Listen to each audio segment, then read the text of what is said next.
We can just hash this out together and nobody has to know. And he just kept saying so sweetly, so patiently, just give it to me.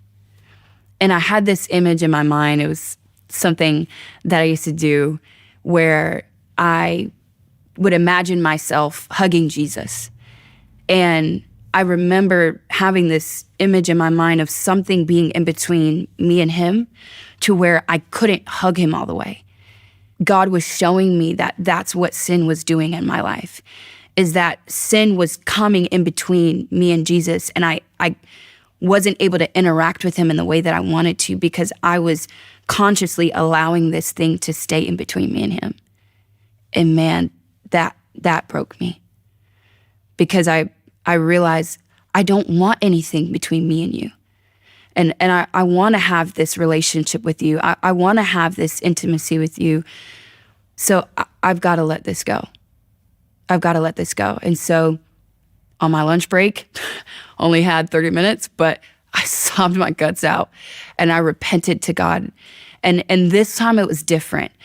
I think before I was just so annoyed with my guilty conscience that I was just like, God, I'm sorry, because I didn't want to feel guilty anymore. But this time was different because it wasn't about my guilty conscience.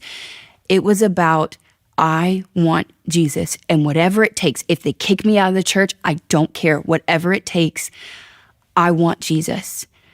And so I made the decision to tell my leadership. I told my parents, and don't get me wrong, I had to have some really hard conversations. I had to be honest with myself in a way that I wasn't willing to be honest with myself in the past. But